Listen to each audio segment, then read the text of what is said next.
Hi guys! Magandang araw. At narito ako ngayon, i-share ko sa inyo itong ginawa kong cake na ito ay free lang. Free kasi ginawa ko po ito dahil pa-birthday ko ito sa pamangkin ng asawa ko na mag-birthday. So deserve naman na niya na pa-birthdayhan ko ng ganitong cake kasi napaka-bibo talagang bata. Sobrang nakakatuwa na bata siya.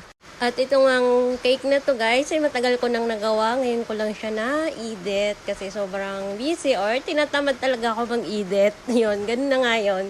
At ito na nga guys na team na to is Ben 10. So, dahil meron nga akong nag-cancel na customer nung nakaraan, na napaprint ko na yung kanyang mga topper. Tapos, naluto ko na yung cake. Then, kinabukasan sabi nung customer, cancel na daw yung order kasi pinaka-cancel daw nung nagpo-order sa kanya na nanay ng 2 bata na kambal na taga dito sa amin.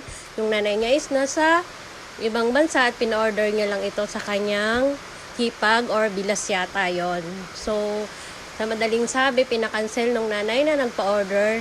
Sa totoo lang, lagi nilang pinipilit talaga nila ako na gawin ko yung cake with the spaghetti pa nga eh. Kahit hindi naman ako nagbi-business ng spaghetti, so lutuan ko na lang kasi yun yung mga request ng customer na para isahang order na lang. At meron din silang order na kakanin sa aking hipag. So, sa madaling sabi nga guys, kinancel. So, mabuti na lang, meron akong topper na ganito. Hindi na ako kailangan magpa-print. Kaya ito na lang yung ginamit ko na team para dito sa cake na to. At ang size nga ng cake nito guys ay 7x4. Ito po yung standard size ng mga cakes ko. Worth of 750 pesos lang po siya kapag printable topper lang po siya. Customize na siya. Pero kapag may mga details po siya na iba na mas pinapalagyan po ng customer ng maraming details, nag-a-add po ako ng presyo. Yung i-add ko lang po sa presyo ng cake ko, kung magkano lang yung ina-add ko ng mga details ng cake. Sa totoo lang po, hindi po ako nagpapatubo ng malaki sa cakes. At dahil po hindi naman ako nag-uupa ng pwesto, kasi po wag po kayong magtaka bakit sa iba mahal po yung mga cakes nila. Kasi sila po nag-uupa sila ng pwesto, meron po silang mga helper na binabayaran at kung ano-ano pa pong mga binabayaran nila. Kaya wag po kayong magtaka kung sa iba pong baker medyo mahal yung kanilang cakes. At gagamitin ko na rin po ang time na to para magpasalamat sa lahat po ng mga taong nagtitiwala sa akin na maging part po ang cheesecake and pastry ng inyong mga celebration ng inyong mga mahal sa buhay. Maraming salamat po, lalo na po sa mga nagsisend po ng feedback.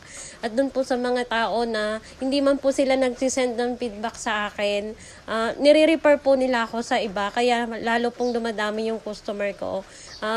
Galing sa puso ko po, maraming salamat. Uy, nakakaya ako. Huy! Maraming salamat po kasi ako po ay mag-6 na buwan na baker lang. Pero hindi ko po akalain na ganito karami yung magiging customer ko na po. Maraming salamat po sa tiwala nyo at asahan nyo po na mas pagbubutihin ko pa ang aking mga ginagawa. Muli po, maraming salamat po sa lahat po ulit ng taong nagtiwala sa akin. At sa mga magtitiwala pa po. Salamat po sa mga customers na kapag nagugustuhan nila yung ginagawa ko, talagang nag-a-add po sila ng payment na hindi sobra talaga sila magbigay. Thank you so much po at ilang customer ko po, napakarami pong ganyan na nagbibigay sa akin. Although hindi po talaga ako nagmi-mention ng customer sa mga posts ko, maliban lang po kung friends ko talaga sila or kapamilya. Sa mga ibang customer po, hindi po talaga ako nagmi-mention kasi para maiwasan din po natin yung baka ayaw ng customers na mini-mention sila. Ayan na po at tapos na yung aking ginawang cake at ito na yung aming celebration. Happy birthday to you. Happy birthday to you. Happy birthday. May matibay. Happy birthday. Happy Happy birthday. birthday to you. Happy birthday. Oh, blow na kunwari. Hip, hip. Kasi walang hindi mahangin. Hip. Ihip.